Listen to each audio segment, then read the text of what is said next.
about.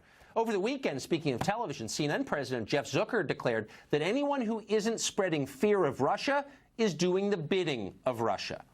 Now, Zucker didn't say that himself, of course. He rarely speaks in public. Instead, he sent his marionette out, as he often does, to deliver the message. I was watching Good Morning America this weekend, and both mornings they led with snowstorms and scares at malls and other stories, and not this. And I just keep wondering if the public is ill-served if we don't make it really clear what the stakes of this story are. How can a morning show not lead with this drama, I guess is what I'm saying. I think plenty of times we lead with this drama. On cable, I agree. And we So the eunuch heads to the steps of the palace and reads the proclamation. Message received, thank you very much. But take 3 steps back. Is the media's problem really that it doesn't talk about Russia enough? Doesn't seem like that's the problem.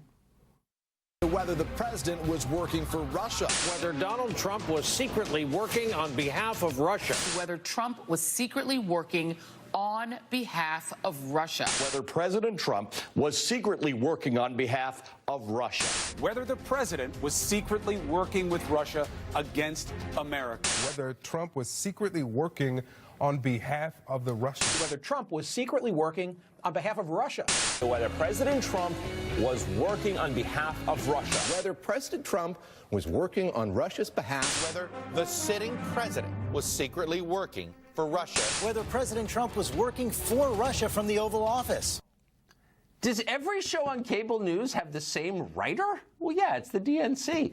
You've heard the script so many times that it's like background noise, muzak in an elevator. We never pause to ask the obvious question, which is, does it make sense?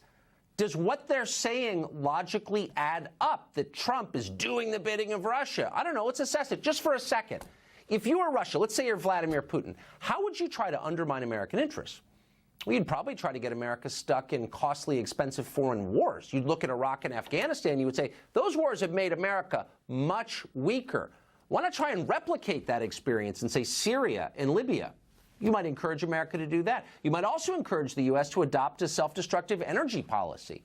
You'd have the American government sharply restrict the exploration of oil and natural gas in the name of the environment so that America produces less energy. Why would you do that? Because global energy prices would rise and the U.S. would have to import more. Who would that benefit? Russia, a petrostate. Their economy is dependent on energy.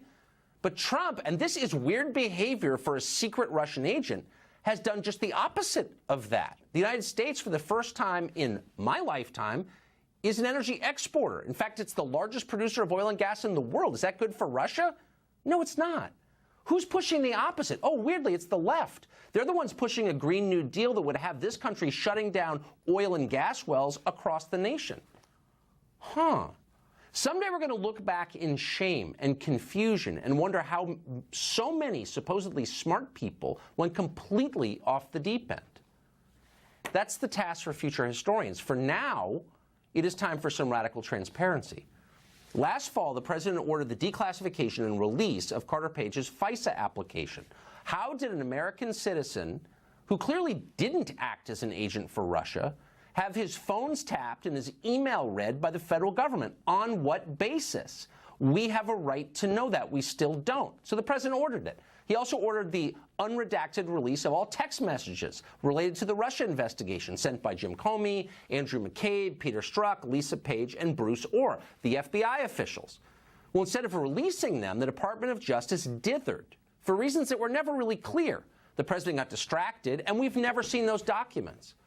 It's obvious at this point that the reason for not releasing them isn't protecting American national security. They just leaked the information about the FBI investigation to the New York Times on Friday. Clearly, they have no problem leaking information when it helps them.